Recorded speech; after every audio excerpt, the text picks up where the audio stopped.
we're playing Mr. V as white, and we haven't played Mr. V, who used to be Mr. VL, for a long time. So let's see what comes out of this. Alekine's defense, characterized with knight here, we just play bishop here. If he takes the pawn, we sacrifice the bishop, and eventually we get back the knight, or we have a strong attack. He must be consulting his opening books here. Alright, he decided to transpose, and we're going to do this. Now his move should be d5 here.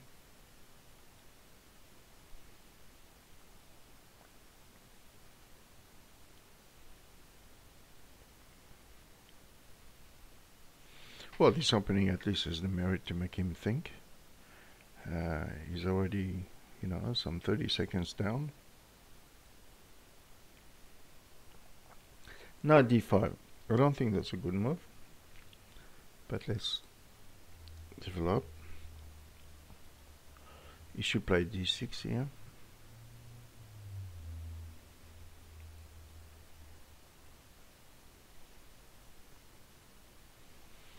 So he's almost a minute down now.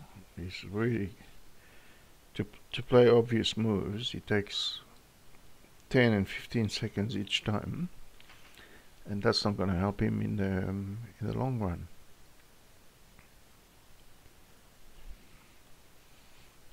Knight c6. I don't think that's good. I'm going to pin this thing.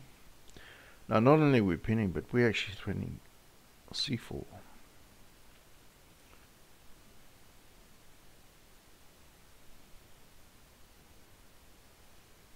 He's going to get a little bit jammed up with these knights in the center here.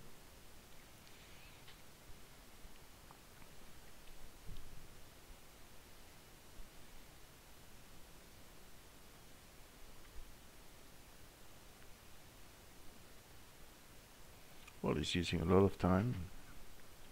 And this is a blitz game. If you use 2 minutes in the early opening, even if you get a slightly superior game out of it, like I said, we're threatening c4 as well. So knight b6, knight g7 is probably a little bit too passive and obstructs the development of the bishop on e7. Now we can take here because he cannot recapture with a bishop because of the fork on c5. So he has to take this way, which is exactly what we wanted him to do.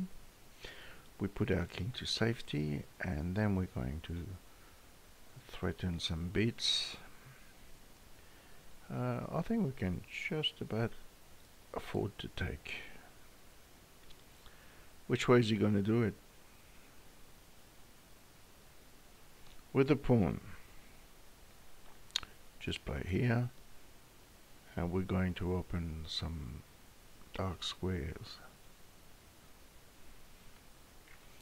That's a nice square for the knight. Going to put our knight here. Knight eventually is going to come here.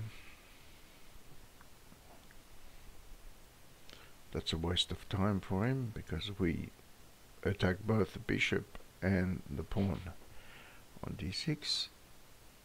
I don't think he can afford to. Yeah. At least he's made a reasonable move, which is to go back.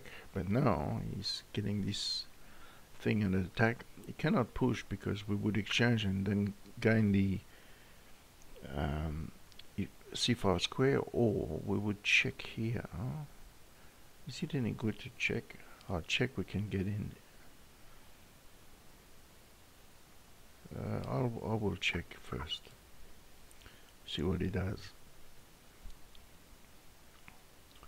Now if he plays bishop takes, we just take. I mean, we drop a pawn here, but we have a very, very strong position against the king. We're stopping the king from developing. Should we go here? Yeah.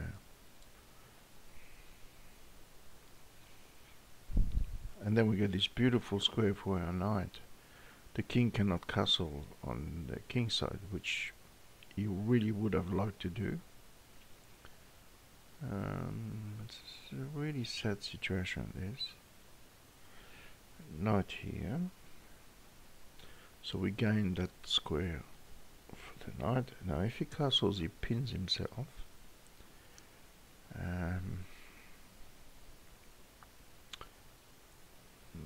Okay. Now anticipating f6, I'm going to come here in anticipation of the pawn push that's going to weaken the e6 pawn. And then we would just bring a rook behind, probably this way. So queen e2 potentially is, yes, that's a good move what he did. But now he's weakened f7, so we go after it.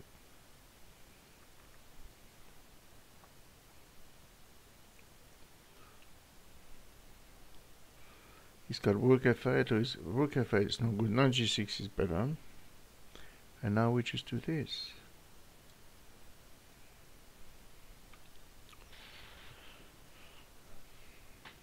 White has built a strong position as a result of 20 odd moves of opening. Meanwhile, he's just used up all his time getting an inferior game. Makes you wonder, doesn't it? Where is he going to play now? Queen f6, that's not good. What's the bishop going to do here? That bishop is a pawn. Of course, we're not going to take, you know, inviting him to play good moves like pawn takes and with play for his rook and his bishop, potentially. We're just going to let him self-destroy and lose on time. You know, time in chess is as important as checkmate on the board.